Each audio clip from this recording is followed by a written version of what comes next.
Saudações guerreiros, aqui quem vos fala é o professor em física Brian Simon. E nessa frente 2 vamos às nossas revisões. Na primeira lista da atividade em termologia, vamos então. Num dia quente de verão, sem vento, com a temperatura ambiente na marca de 38 graus Celsius, seu Honório teria de permanecer bastante tempo na cozinha de sua casa. Para não sentir tanto calor, resolveu deixar a porta do refrigerador aberta, no intuito de resfriar a cozinha. A temperatura do interior da geladeira é de aproximadamente 0 graus Celsius. A análise dessa situação permite dizer que o objetivo de seu Honório, alternativa A, será alcançado, pois o refrigerador vai fazer o mesmo papel que um condicionador de ar, diminuindo a temperatura da cozinha. Alternativa B, não será atingido, pois o refrigerador vai transferir calor da cozinha para a própria cozinha. Isso não constitui um processo de refrigeração. C, será alcançado, pois, atingindo o equilíbrio térmico, a cozinha terá sua temperatura reduzida para 19 graus Celsius. E a alternativa D não será atingido, pois, com a porta do refrigerador aberta, tanto a cozinha quanto o seu próprio refrigerador terão suas temperaturas elevadas ao receberem o calor de seu Honório. Imagina só seu Honório como uma fonte térmica mais de 50 graus Celsius, hein? Bem, é apenas uma anedota, mas essa alternativa dela já está totalmente fora. Então vamos à alternativa correta, que é a letra B de bola. Não será atingido, pois o refrigerador vai transferir calor da cozinha para a própria cozinha. Lembre que algumas geladeiras atrás ainda tem uma serpentina, que é uma estrutura, um elemento dessa geladeira que emite muito calor. Perfeito? Então, a alternativa certa é a letra B. E detalhe, essa geladeira ela nunca vai se comportar como um condicionador de ar, perfeito? A fonte térmica encontra-se para dentro da estrutura, dentro do compartimento. E um condicionador, ele já tem a sua fonte quente para fora da estrutura no qual ele vai refrigerar. Segunda questão. Um grupo de amigos compra barras de gelo para um churrasco num dia de calor. Como as barras chegam com algumas horas de antecedência, alguém sugere que sejam envolvidas num grosso cobertor para evitar que derretam demais. Essa sugestão, muito bem, é absurda porque o cobertor vai aquecer o gelo derretendo ainda mais depressa. É absurda porque o cobertor facilita a troca de calor entre o ambiente e o gelo, fazendo com que ele derreta ainda mais.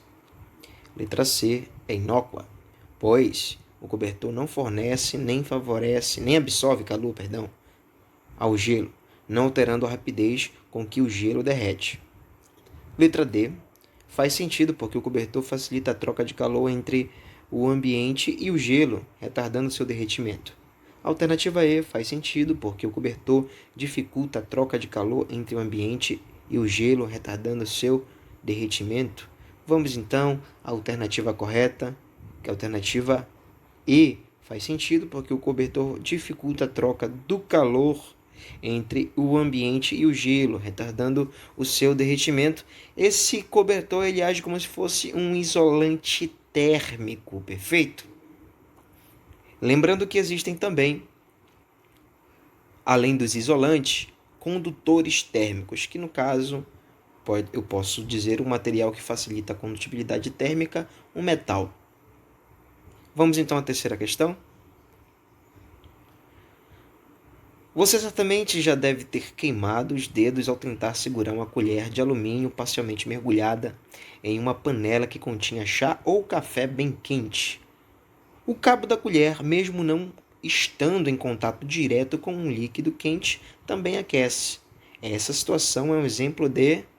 Senhoras e senhores, estamos falando de formas de propagação, transmissão do calor.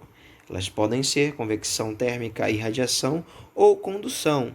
Em sólidos, essa transferência de calor é dada por condução térmica. O calor é transferido de molécula em molécula. Só lembrando que convecção trata-se de fluidos, correto? Também pela diferença de densidade entre as massas de ar quente ou massa de ar frio, ou então massas líquidas quentes ou massas líquidas frias. Perfeito? E a radiação, uma fonte térmica emitindo radiações eletromagnéticas a determinados objetos em uma determinada superfície. Quarta questão. Certos povos nômades que vivem no deserto, onde as temperaturas durante o dia podem chegar a 50 graus Celsius, usam roupas de lã branca para se protegerem do intenso calor da atmosfera. Essa atitude pode parecer-nos estranha, pois no Brasil usamos a lã para protegermos do frio. O processo dos povos no deserto pôde, contudo, ser explicado pelo fato de que, alternativa A, a lã é naturalmente quente, acima de 50 graus Celsius, e no deserto ajuda a esfriar os corpos das pessoas, enquanto o branco é uma cor fria, entre aspas, né? Ajudando a esfriá-los ainda mais. Alternativa B, a lã é um bom isolante térmico, impedindo que o calor de fora chegue aos corpos das pessoas. E o branco absorve bem a luz em todas as cores, evitando que a luz do sol os aqueça ainda mais. C. A lã é um bom isolante térmico, impedindo que o calor de fora chegue aos corpos das pessoas. E o branco reflete bem a luz em todas as cores, evitando que a luz do sol os aqueça ainda mais. E a alternativa D. A lã é naturalmente quente, embora esteja abaixo de 50 graus Celsius. E no deserto ajuda a esfriar os corpos das pessoas, e o branco também é uma cor quente, entre aspas, ajudando a refletir o calor que vem de fora. Você sabe que o branco ele reflete a luz branca, a luz policromática, e o preto, né, a cor preta, entre aspas, é a ausência da coloração e ela absorve as demais bandas de frequência. Então vamos à alternativa correta. Alternativa C, a lã é um bom isolante térmico, impedindo que o calor de fora chegue aos corpos das pessoas. E o branco reflete bem a luz e todas as cores, evitando que a luz do sol os aqueça ainda mais. Quinta questão. A umidade relativa do ar pode ser avaliada através de medidas simultâneas de temperatura ambiente, obtidas usando dois termômetros diferentes. O primeiro termômetro é exposto diretamente ao ambiente, mas o segundo tem seu bulbo, onde fica armazenado mercúrio, envolvido em um algodão umedecido, como você pode perceber na ilustração. Nesse caso, podemos afirmar que, alternativa A, os dois termômetros indicarão sempre a mesma temperatura. B, o termômetro do bulbo seco indicará sempre uma temperatura mais baixa do que o bulbo úmido. C, o termômetro do bulbo úmido indicará uma temperatura mais alta do que o bulbo seco quanto a umidade relativa do ar for alta. E letra D, o bulbo úmido indicará uma temperatura mais baixa do que o bulbo seco quando a umidade relativa do ar for baixa. Vamos à alternativa correta nessa questão. A alternativa só pode ser a D. Perceba que, ao envolver o bulbo com uma quantidade de água, né, um vapor d'água, então uma parcela de água, a tendência é que esse calor venha ser transferido a essa molécula. Perfeito? E aí, se ele está trocando calor entre esse algodão umedecido e esse bulbo que foi aquecido, percebe que existe uma menor temperatura a ser computada. Já o termômetro 1, no bulbo seco, você não tem isso. Você não tem uma matéria entrando em contato com outra e assim o fluxo não está sendo perpassado a tal bulbo. Com isso, a umidade relativa do ar ajuda a baixar a temperatura. Já o bulbo seco, podemos verificar a medida de temperatura mais elevada. Perfeito?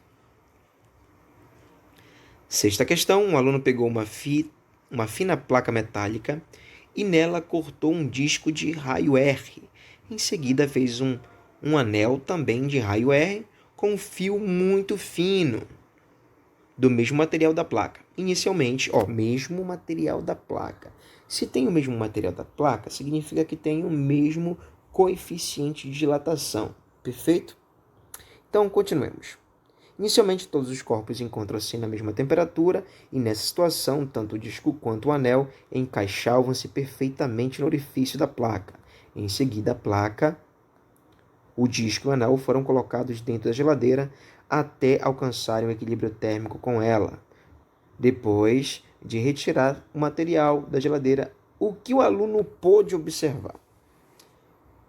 Percebam que estão condicionados à mesma temperatura ambiente quando colocados dentro da geladeira e que são feitos do mesmo material, com a mesma dilatação, com o mesmo coeficiente de dilatação.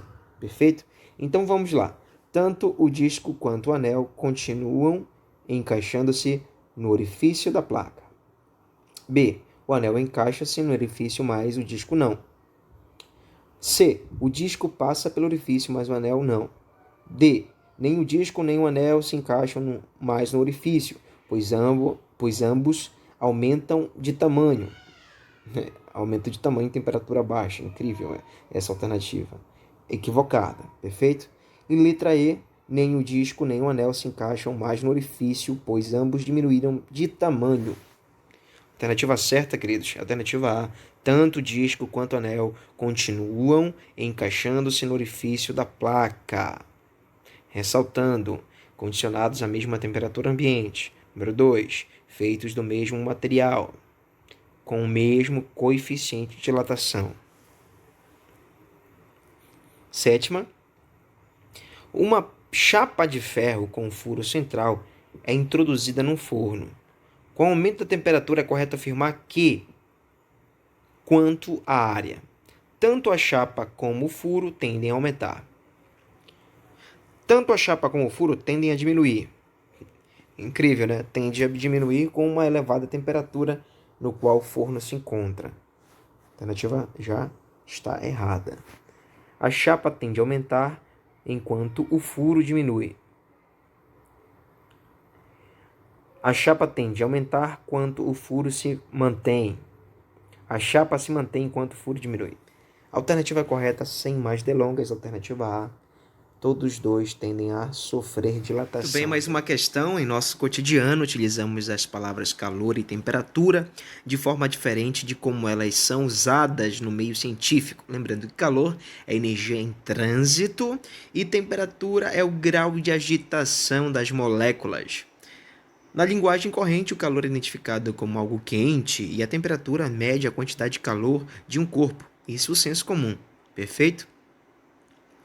Esses significados, no entanto, não conseguem explicar diversas situações que podem ser verificadas na prática. Do ponto de vista científico, olha lá, um embate entre a ciência e o senso comum, habilidade número 3 da matriz de referência.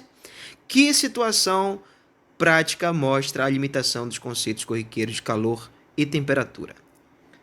Alternativa A, a temperatura da água pode ficar constante durante o tempo que estiver fervendo. B, uma mãe coloca a mão na água da banheira do bebê para verificar a temperatura da água. Letra C, a chama do fogão pode ser usada para aumentar a temperatura da água em uma panela. Letra D, a água quente que está em uma caneca é passada para outra caneca a fim de diminuir sua temperatura. Letra E, um forno pode fornecer calor para uma vasilha de água em seu interior com menor temperatura do que a dele. Alternativa certa, alternativa A, lembrando que a água realmente, do ponto de vista científico, ela mantém a sua temperatura ao ferver. Por exemplo, a um ATM nós temos um ponto de ebulição de 100 graus Celsius. Opa, vamos retomar aqui. Muito bem, mais uma questão. Em nosso cotidiano, utilizamos as palavras calor e temperatura de forma diferente de como elas são usadas no meio científico. Lembrando que calor é energia em trânsito e temperatura é o grau de agitação das moléculas. Na linguagem corrente, o calor é identificado como algo quente e a temperatura mede a quantidade de calor de um corpo. Isso é o senso comum. Perfeito? Esses significados, no entanto, não conseguem explicar diversas situações que podem ser verificadas na prática. Do ponto de vista científico, olha lá, um embate entre a ciência e o senso comum, habilidade número 3 da matriz de referência. Que situação prática mostra a limitação dos conceitos corriqueiros de calor e temperatura? Alternativa A, a temperatura da água pode ficar constante durante o tempo que estiver fervendo. B, uma mãe coloca a mão na água da banheira do bebê para verificar a temperatura da água. Letra C, a chama do fogão pode ser usada para aumentar a temperatura da água em uma panela. Letra D, a água quente que está em uma caneca é passada para outra caneca a fim de diminuir sua temperatura. Letra E, um forno pode fornecer calor para uma vasilha de água em seu interior com menor temperatura do que a dele. Alternativa certa, alternativa A. Lembrando que a água realmente, do ponto de vista científico, ela mantém a sua temperatura ao ferver. Por exemplo, a um ATM nós temos um ponto de ebulição de 100 graus Celsius. Uma dona de casa lava 2 copos de materiais diferentes e logo em seguida coloca um dentro do outro. Depois de algum tempo, em que a temperatura ambiente permanece constante, ela nota que eles estão presos e não consegue separá-los. Dentre as muitas explicações possíveis para esse fato, uma delas é que a temperatura da água com qual os copos foram lavados... pause o vídeo, tente resolver, caso contrário vamos à resolução, que é a letra A. Essa água que os copos foram lavados tinha uma temperatura mais baixa que o ambiente e o copo de dentro tem um coeficiente de dilatação maior que o de fora. Lembrando que se ele tem o coeficiente de dilatação maior, essa grandeza é diretamente proporcional à variação de dilatação que ele sofrerá. Perfeito? Vamos então a mais uma atividade. Um fio de 5 metros de comprimento, quando submetido a uma variação de temperatura igual a 120 graus Celsius, apresenta uma dilatação de 10,2 milímetros. Perceba o seguinte, que está em milímetro, você tem que passar para metro. Esse milímetro equivale a 10 elevado a menos 3 milimicro nanopico. Como nós já comentamos outro dia, a partir dessas informações, conferindo a tabela, perfeito, constata-se que o fio é de cobre, mas vamos à resolução. Lembrando que a dilatação linear é igual, aí você tem variação de dilatação linear igual a dilatação inicial vezes o coeficiente de dilatação linear multiplicado pela variação de temperatura em graus Celsius. Vamos colocar os devidos valores. 10,2 vezes 10 elevado a menos 3, já transformando para metro, correto? Igual a 5, que é o comprimento inicial, multiplicado pelo alfa, que é o coeficiente que nós vamos fazer a comparação, multiplicado por 120. Vamos isolar a variável que se perde. Temos 5 multiplicado por 120, que é igual a 600, correto? Esse 600, que está multiplicando no segundo membro da equação, irá passar a dividir no primeiro membro da equação. Perfeito? Então, o alfa equivale a 17 vezes 10 elevado a menos 6 graus Celsius a menos 1. Conclui-se que o fio é de cobre. Um forte abraço, meu guerreiro, e até a próxima aula.